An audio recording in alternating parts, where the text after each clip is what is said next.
God's awesome and amazing creation. You know, everything I look at astounds me when I think of God's creation of it. It astounds me how stupid people are. I'm sorry, but they are. To accept that all of this multitude of life that's abundant around us, coupled with the life forms that are extinct in ancient times, that all of this evolved over millions and millions of years from a single cell thing that just happened to come together at a fortuitous moment in the ancient waters. What a load. I believe that as you look at nature, that you begin to see God more clearly and what an amazing and awesome creator he is. Whether what we're looking at is beyond microscopically small or immensely huge in design like the cosmos, you can't help but marvel at how awesome God is. We're going to look at just a bird in this edition, and it's the flamingos. Very beautiful birds. Flamingos are colorful birds that are most abundant in the tropics of Europe, Asia, Africa, and America. They nest in shallow ponds, building a mound of mud on which they lay their one or rarely two eggs. All the eggs of the colony hatch at about the same time. Males help in incubating the eggs. So there were some good papas in that bunch. Flamingos, despite their appearance, are distantly related to geese and make the same honking sounds as geese do. Newly hatched flamingo chicks are downy white with short legs and look like baby geese until their legs grow. Flamingos feed with their heads and bills upside down. The birds move forward, dragging the upper bill in the silt, while the tongue creates a suction that draws the marine organisms on which the bird feeds into the bill. The lower bill is held still while the upper bill, which is joined to the skull by flexible plates, moves slightly. The American flamingo, a form of the greater flamingo, ranges from the Bahamas to South America and to the Galapagos Islands. The American flamingo was once an irregular winter visitor to southern Florida, but by 1930 it occurred rarely, and today the birds known in Florida are bred in captivity. The greater and lesser flamingos breed in southern Eurasia. James's flamingo is a very rare, and its breeding habits are totally unknown. The Andean flamingo lives in brackish lakes in the high Andes of South America and is the largest member of the family. In addition to the North American group, the greater flamingo is found in the southern half of South America and in Europe, Africa, and Asia. The lesser flamingo occurs only in Africa, in the Great Rift Valley. Both the Andean flamingos and James's flamingo live in lakes high in the Andes. While recording this, I just had my best little friend in the whole world crawl up on my lap, and he's a beautiful, beautiful black Burmese cat, and he is the sweetest spirited animal that I think I've ever met in my life, and he is my very best friend. I'll look at Charlie, and I cannot imagine that he and his ancestors merely evolved any more than I can us. God put such special qualities into each and everything that he created, into you and I, and into Charlie. And he filled them with the capacity, he filled the dogs and the cats in particular, but other animals too, with the capacity to love and have loyalty to the people that they belong to.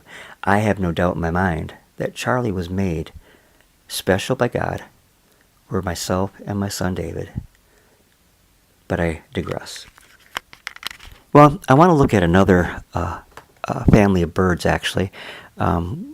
These are the flycatchers, and they form a family of birds widespread throughout the Western Hemisphere.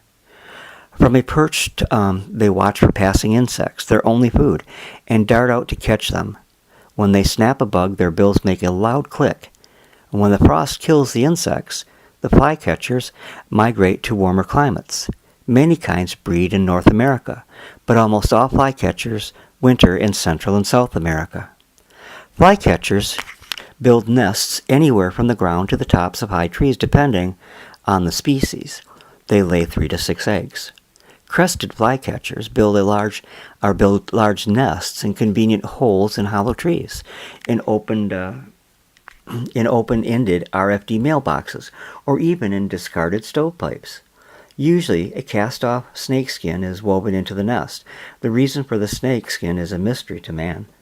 The kingbird gave flycatchers their reputation as tyrants all over the Western Hemisphere.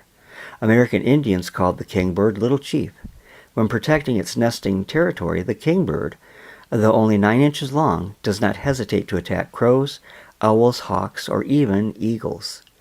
It dives on its enemy and pecks at its head with its sharp bill. An angry kingbird will ride on the back of a flea crowing. Only tiny hummingbirds, too swift to catch, are safe in the vicinity of the nesting kingbird. Kingbirds even attack people who approach their nests. Kingbirds are also called bee martins, for they have no fear of stings and consider an apiary a fine place to feed. They remind me a little bit of a different kind of bird, the Redwing Blackbird, that has such a pretty song that you hear on warm summer days in rural areas, particularly swamps. I've heard them a lot at Tuttle Marsh near Tawas. But when they're nesting, when they're taking care of their eggs and babies, they become very, very aggressive. And I've been dive bombed many a time by a red-winged blackbird. God put in them the sense to protect their offspring. Fork-tailed flycatchers of Mexico, Central and South America have habits like those of other flycatchers, plus a peculiar habit of their own. Every evening at sunset, all fork-tails in an area go to the top of the highest trees and call excitedly. Then they fly in a group high into the air and circle for a few minutes. Uttering sharp cries, they drop down in a wild zigzag flight, separate into pairs, and return to their original treetops. Scissor-tailed flycatchers have longer tails than any of the other North American birds their size. They breed in South Central and Southeastern United States, but are wandering birds found almost everywhere except in the high mountain country. The scissor-tail flycatcher is the state bird of Oklahoma. Phoebes are an early bird flycatchers, first to arrive at their breeding ground in the spring and first to sing in the morning. They often build their mud and moss nests under small bridges over running water where the insects are thick. Vermilion flycatchers are familiar from just north of the Mexican border through Central America, and the Mexican name for the bird is Bracita de Fuego, little coal on fire, an appropriate name for the males, which are the brightest of the flycatchers. Very, very beautiful birds. Well, that's about it for this edition of God's Awesome Creation. Be back soon with another entry. Thanks for stopping by. If you have any comments, please post them in the comments section below. You all have a great evening, and God bless.